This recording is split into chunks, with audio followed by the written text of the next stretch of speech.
পাকিস্তানের আজাদ কাশ্মীর সহ দেশটির কয়েকটি স্থানে ক্ষেপণাস্ত্র হামলা চালিয়েছে ভারত।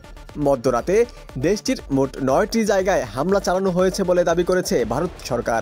হামলায় পাকিস্তানের নিহতের সংখ্যা বেড়ে দাঁড়িয়েছে ৮ জনে, আহত হয়েছেন আরও ৩৫ জন।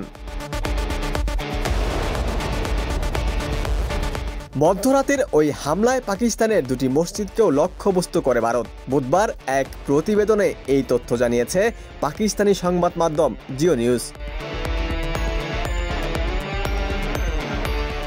পাকিস্তানের সামরিক বাহিনীর মিডিয়া উইং আন্তঃবাহিনী জনসংযোগ পরিদপ্তরের মহাপরিচালক মেজর জেনারেল আহমেদ শরীফ বলেছেন, ভারতীয় হামলায় ৮ জন পাকিস্তানি নিহত হয়েছেন এবং আরও ৩৫ জন আহত হয়েছে। বুধবার ভোরে তথ্যমন্ত্রী আতাউল্লাহ তারার এক সংবাদ সম্মেলনে বলেন, ভারত মসজিদ, নারী ও শিশুদের হামলায় লক্ষ্যবস্তু করেছে। প্রাথমিক তথ্য অনুসারে ২ জন বেসামরিক নাগরিক নিখোঁজ রয়েছেন। তিনি আরও বলেন, ভারত পাকিস্তানের ৬টি স্থানে মোট ২৪টি হামলা চালিয়েছে।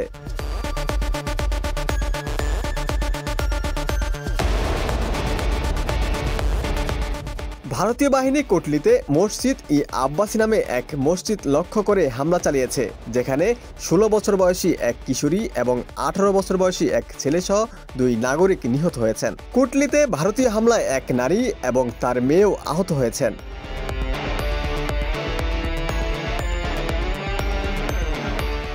পাকিস্তানের কেন্দ্রীয় মন্ত্রী আতাউল্লাহ তারার আরও জানিয়েছেন, পাকিস্তান ৫টি ভারতীয় বিমান ও একটি ড্রোন ভূপাতিত করেছে। পাশাপাশি পাকিস্তানি সেনাবাহিনী বেশ কয়েকটি শত্রু ঘাঁটিও ধ্বংস করেছে। ক্ষয়ক্ষতির সম্পূর্ণ বিবরণ শীঘ্রই জনসম্মুখে প্রকাশ করা হবে।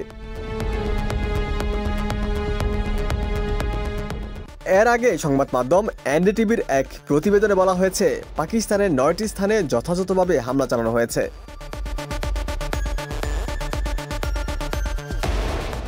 এদিকে ভারত জানিয়েছে, দেশটির সশস্ত্র বাহিনী অপারেশন সিন্দুর শুরু করেছে। এর আওতায় পাকিস্তান ও পাকিস্তান নিয়ন্ত্রিত জম্মু ও কাশ্মীরের ৯টি স্থাপনায় হামলা চালানো হয়েছে। এদিকে ভারতের এই হামলাকে লজ্জাজনক বলেছেন মার্কিন প্রেসিডেন্ট ডোনাল্ড ট্রাম্প। দুই দেশের মধ্যে চলমান সংকট প্রসঙ্গে সাংবাদিকদের এক প্রশ্নের জবাবে তিনি একথা বলেন।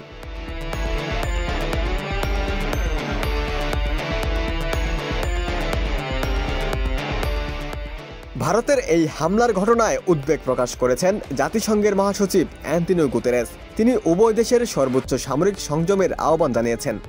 ভারত ও পাকিস্তানের মধ্যে সামরিক সংঘাত বিশ্বের জন্য ভালো কিছু বয়ে আনবে না বলে সতর্ক করেন তিনি।